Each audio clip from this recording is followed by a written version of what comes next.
I also made an abridged version completely in Japanese for the J6 presentation next Wednesday. But this is the English version. So we'll do this one. This panel is what you would have seen if I presented on Silicon. So I'm going to do a self-introduction. I am Shekwan. I'm a CE and CS major, as from the kahoot quiz earlier.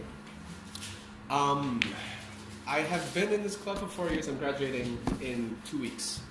I've been a member, an officer, a member for half a year, and then dragged back into officer, and then decided that it's too much work. So this panel's inspiration comes from Marley, who is the panelist for the Fanime for the past 3 years. The first panel she did is Yuri Through the Ages, which is a brief overview of Yuri, starting from mostly focusing on Takarazuka. So we will briefly cover Takarazuka as well. And then I met Marley in my second year going to this her panel as well. And they formed a circle of Yuri friends in San Jose, and they call themselves the Yuri Zoku, and they invited me to join them as well. And that was very exciting. So that is for the inspiration for this. This panel is on the evolution of Yuri and lens of a Yuri fan at Citrus and Kindred Spirit Studio. If you were here last time, I have some repeat slides. So what got me started in Yuri was My Little Pony shipping, and then I asked my sister for anime similar to a Augur's cast, and there's 2 that came up, which is Madoka Magica, and there's another called Big Sauce. So the origins of Yuri are arguably Takarazuka Review.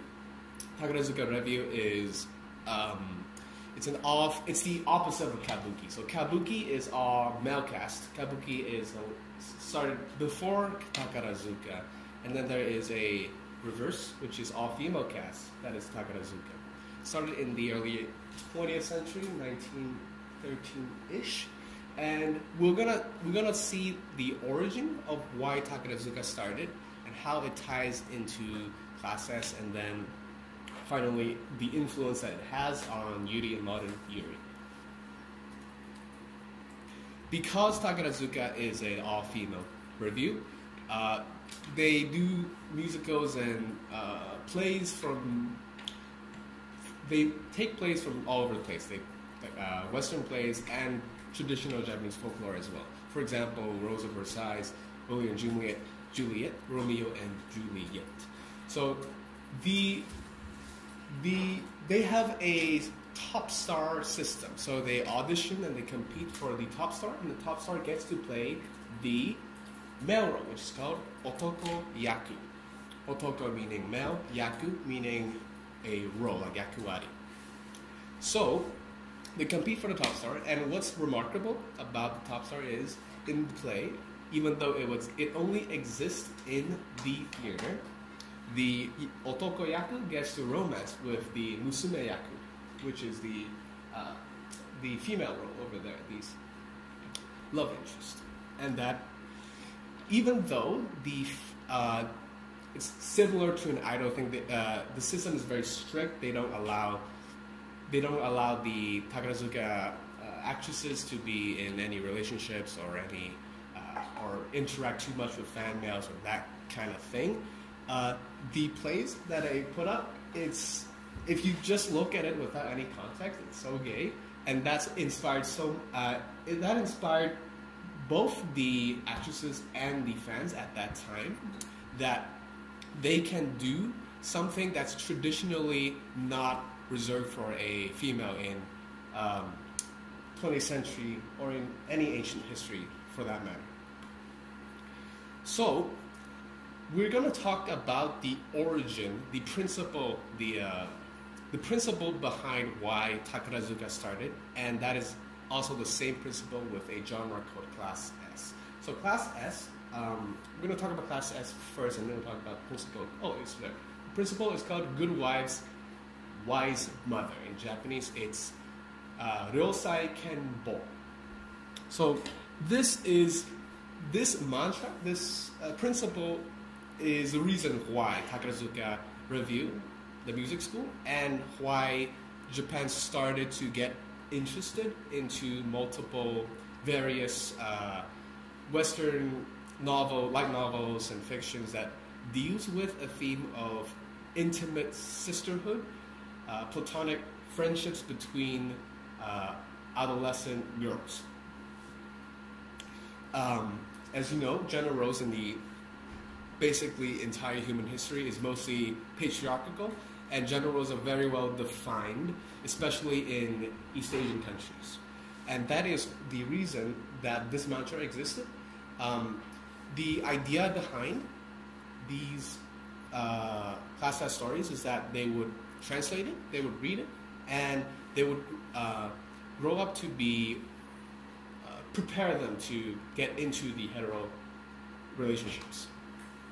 So, Takarazuka and creation of all girls schools, which inspired women in class S relationship to persist as lesbians long after it was acceptable. So, it kind of backfired. Gasp, actual lesbian existed, and the class S and Takarazuka had an influence on them, and people did not, at least for the Japanese government, didn't like that. So after the after Taisho era ended, they banned class S stories. This is again what I've said before.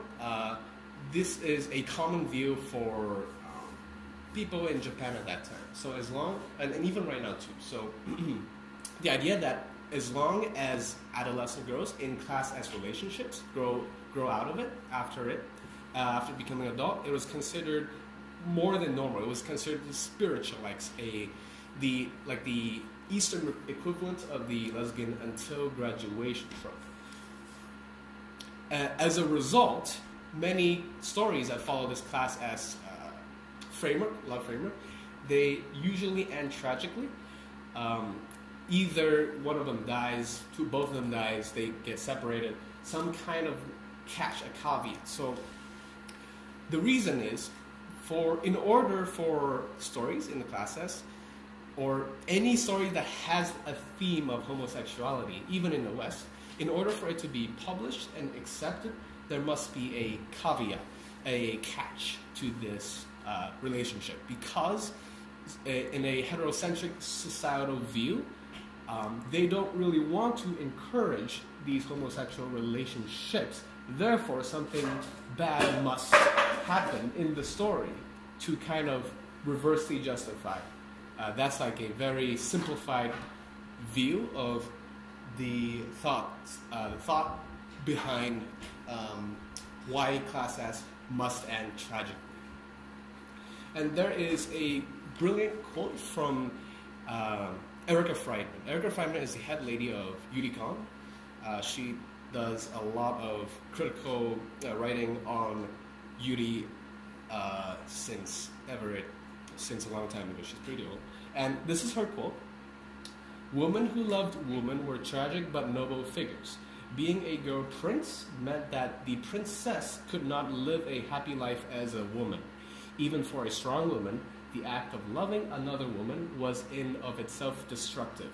Something had to break under the pressure."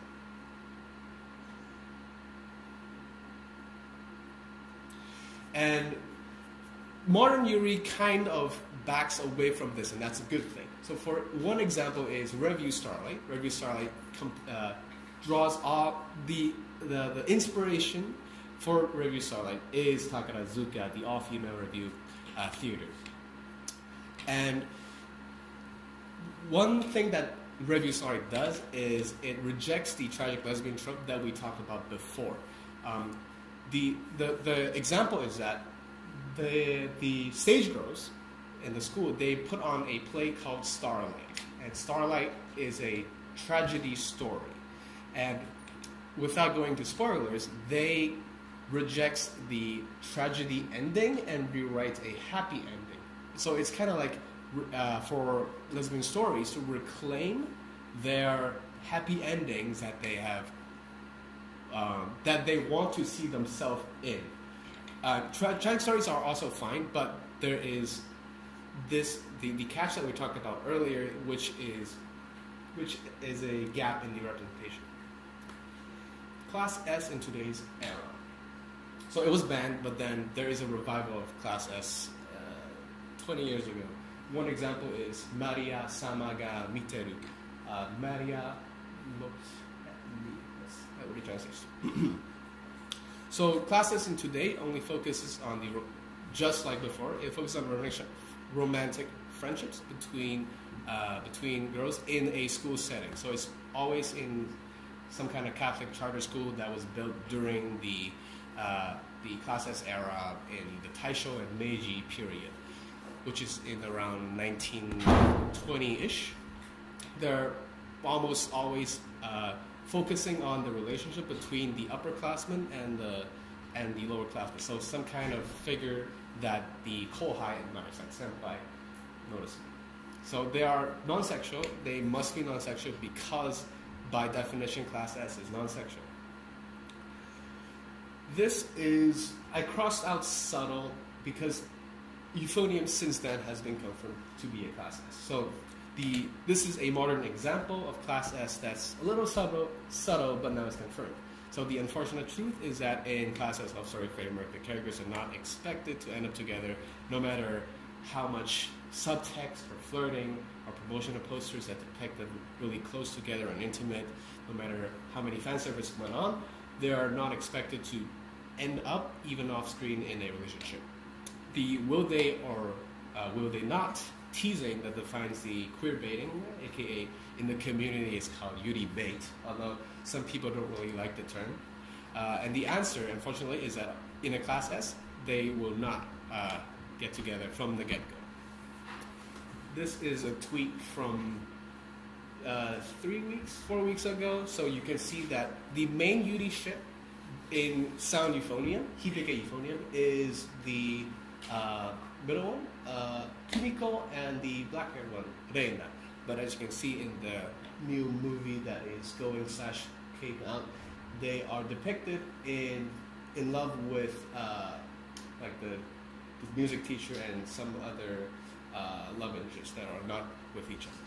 So this confirms that Euphonium is a Class S story, at least as far as the original ship is concerned. There are other ships that hold more weight in this universe. For example, Nozomi and Mizore, which is explored in the film Liz and the Bluebird. But that's like a tangent for this. So, and here's an anecdote. When I was writing about Yuri in my Japanese 5 class, Tajima Sensei, she brought some Class S magazines and showed them to me, and I was very impressed by that my sensei in J5 actually studied Class S and wrote about it as well. So if you were here last time, we also talked about this. So the first example media series that we will go into details is Flip Flappers. And the reason why I think Flip Flappers is remarkable is because of how it deals with Class S. Because my argument for my presentation for J6 is that Class S and Takarazuke, the principle behind Takarazuke, which is the good wife's wise mother, is that it leaves a negative and outdated imprint on how modern Yuri is structured and written. And Flip Flappers kind of deconstructs it and critiques it. This is the synopsis of Flip Flappers. Kokona is an insecure girl, unsure of her path in life. Papi convinces her to help visit a alternative dimension called Pure Illusion, which deals with different points of view and perception. Throughout their magical girl journey, it explores Kokona's queer coming-of-age story. So there is a episode in Flip Flappers that stands out, which combines two odd things together, which is beauty and horror. So why do these two mix? And why did they make it work? And the reason is the horror part of this episode is representing Class S. So they got thrown into this Class S world in this, and you can see that with tons of symbolism that it is Class S because they are in a charter school with all girls. They do classes behavior like hand holding, sleeping together, but no, that kind of thing.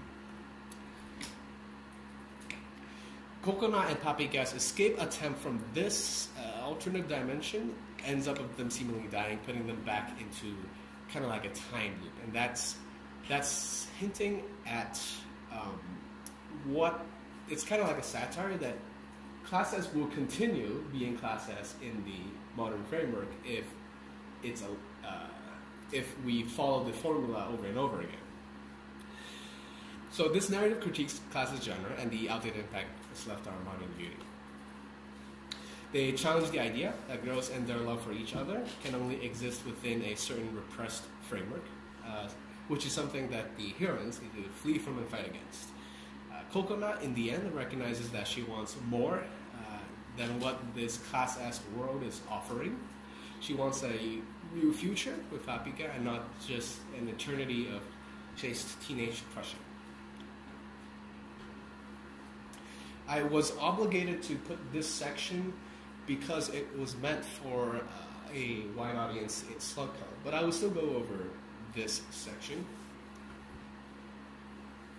So I asked some of the Yuri Zoku, my Yuri friends in San Jose, for what they thought was the biggest issue with Yuri. And the majority of them are either lesbians or bisexual, so the number one issue that can be seen as a fetish. There are big sizes of Yuri that are catered toward the male gaze in media. So that's the technical term that's used. It's male gaze, kind of like fan service scene things in anime-like media. And some wish that more queer people were writers of Yuri. From my anecdote experience, I think at least in Japan, the percentage of female to male Yuri authors is about 60 to 40. So it is majority female writers, but both perspectives are interesting to explore. The second thing that came up is a more diverse representation is design. So in real life, there is a variety of types of lesbian couples. I think one of them said that they want more femmes that aren't all meek and more realistic butch females. I think the reason behind why is because at least in the anime-like art style, it's difficult to tell apart if the genders of the characters in question. So in order for Yuri to actually show that it's Yuri, they kind of emphasize the feminine traits, and that's why a lot of representation in Yuri media is usually femmes and femmes, femme/femme. So, well, here's an example of a femme/butch. So this is Tabunagushi, which is translated their story by a Chinese Yuri author.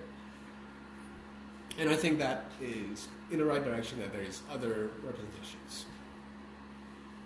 The third one that came up this is from Marley. This comment is from Marley, the Yuri panelist at Family.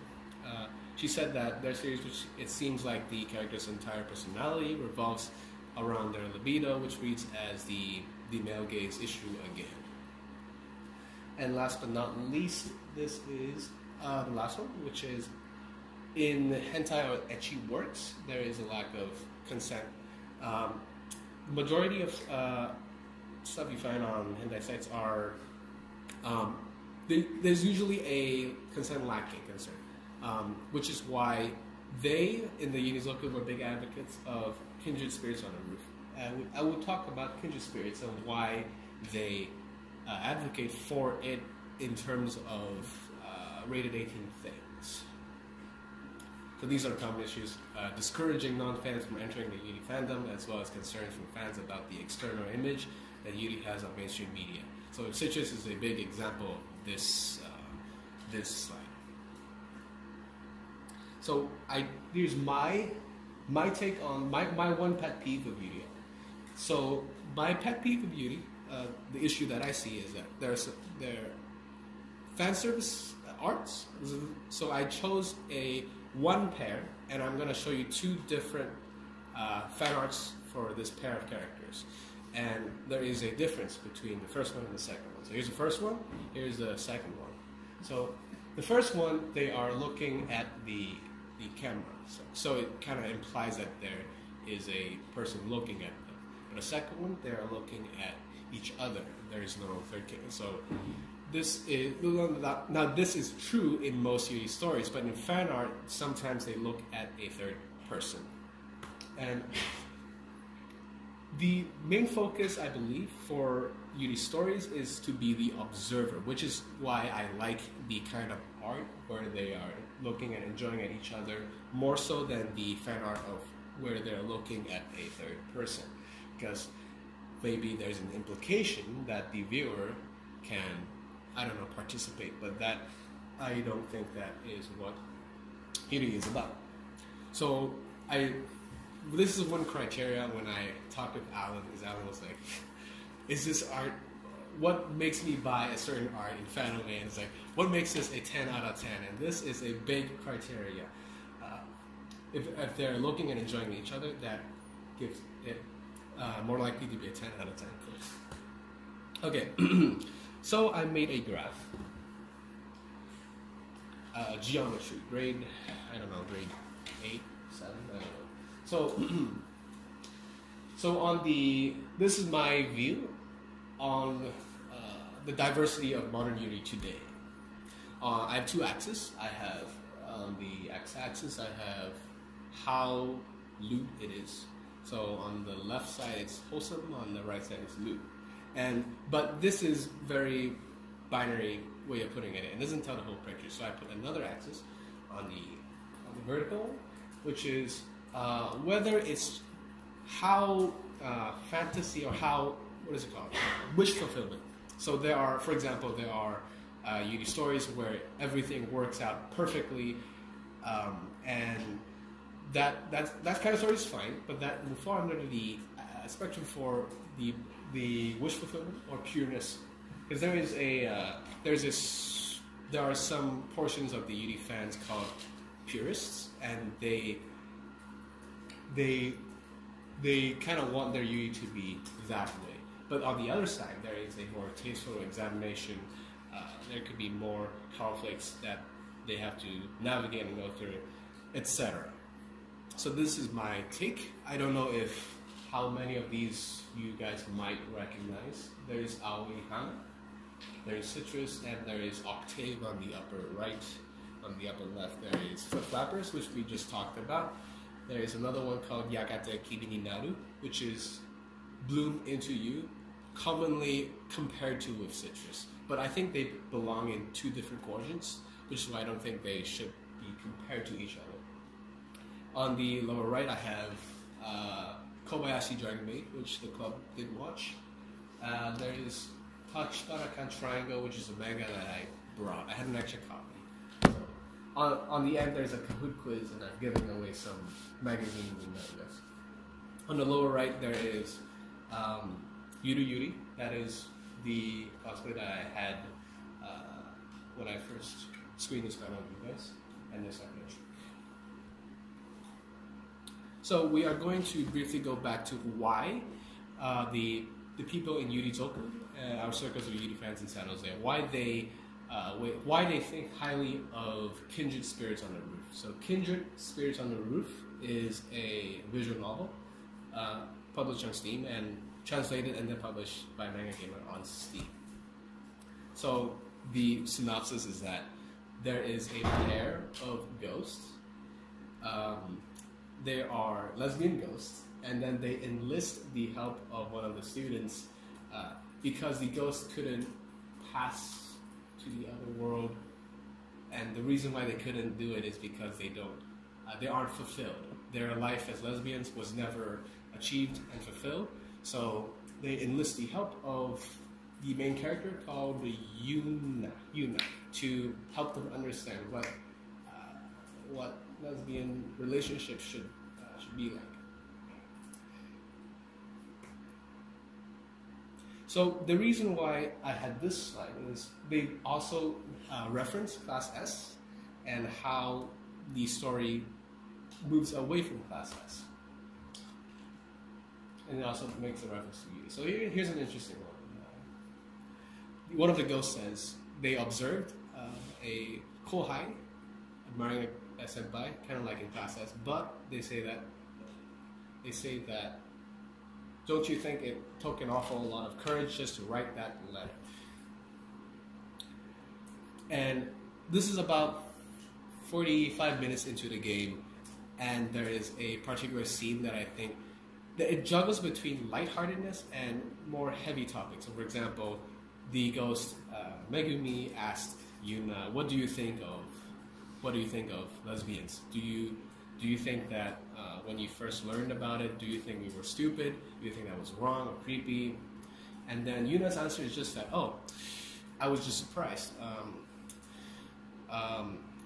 Yuna has never seen a thought about women who love other women, and there they are, the lesbian ghosts in front of them, asking Yuna to help them, and that is basically the gist of it. So this is a heavy topic that I do appreciate the game going into. Okay.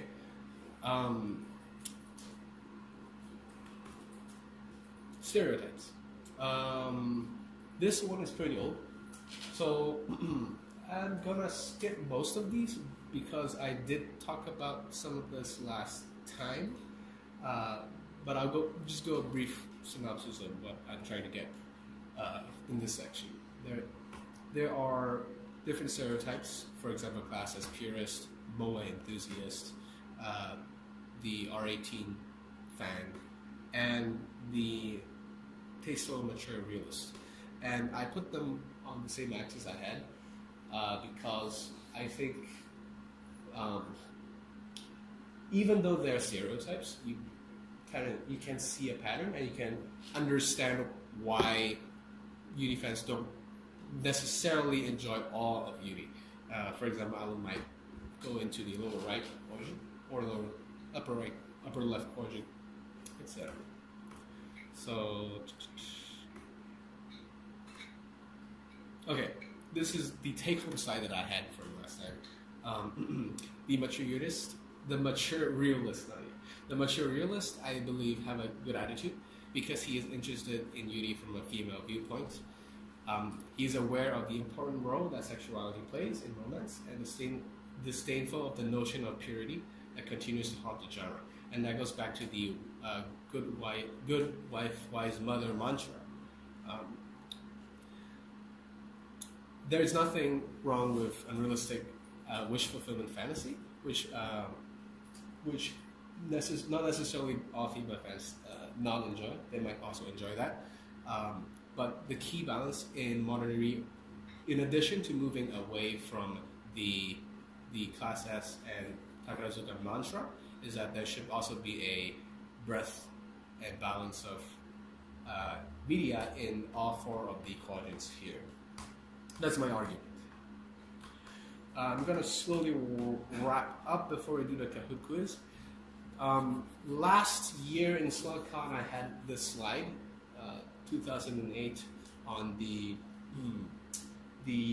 same-sex relationship rights, and I found it interesting that in these two sections, anti-discrimination laws in employment and anti-discrimination laws in the provision of goods and services are mostly not existing, but except in Tokyo and Shibuya. So I found it interesting that later on that year, I found a Yuri manga that focuses on Shibuya. I wonder if this had anything to do with that. But here is the one right before SNUCon, April 2019, and we are making some progress. It expanded to Tokyo and Ibaraki, which is like another prefecture close to Tokyo. But as soon as you go to places like Osaka, then all bets are off. Okay, so I would take questions about the content to better prepare you for the Kahoot quiz, and then we'll do the Kahoot, and then I'll take personal questions. So a question about the content first. Yes, Alan? Can you explain a little bit more, like what exactly the tasteful examination, like wish for? Okay. I don't really understand what that was. Sure. Deep shit. Deep shit. Deep shit. So the main thing is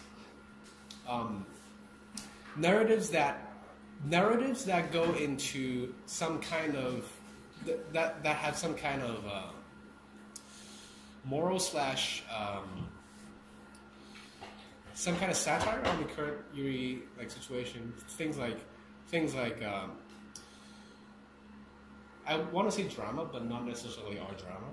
Because for things like Octave, there is drama, but then it's a plot device to bring out the narrative that it wants to bring out. So, TLDR, deep shit, but however you want to say it, it's meant to be broad, so then I can put it on the spectrum, on the y-axis.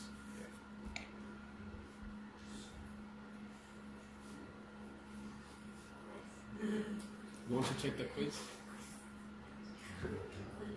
So I have three. So before I take the quiz, I have three printed media to give out. One of them is the Yuri Hime magazine. So this one I think is the most important one. This Yuri Hime is the main publisher in Japan that only publishes Yuri. So I have the magazine here from 2008. I had 2 copies of it. I ordered 2 by accident, so I have one here I can give away. So this one is very, very deep, very wholesome. They're in Japanese, but I can point you to where you can read them in English if you message me on Discord. So here's one. Here's the Yuri Hime one. There is one that I talked about. This is on the right lower quadrant, which is this story is basically a love triangle between 3 girls. 2 of them are in love with one of them, but she's navigating through whether she wants to be navigating through that, whether she views them also romantically or not. So this is, and there's like a bunch of fan service scenes here, but I have 2 copies, so I figured I might give one away here as well. The last one is a MFC Comic Q magazine. This one is on the moe side of things, so it's like girls. This one is not 100% Yuri. There's mainstream stuff in here. There's about 80% Yuri and 20% not Yuri, and about 50% of that is also fan service kind of thing. So those are the stuff I have. So let's do the Kahoot. And so the Kahoot, there's going to be a ranking, right? I'm going to let the first person pick. If they don't want any of this, then I'll go down the list. Okay? Because I bet there are people here that don't want any of these. We're not doing machine learning. Go back. Okay, UDG.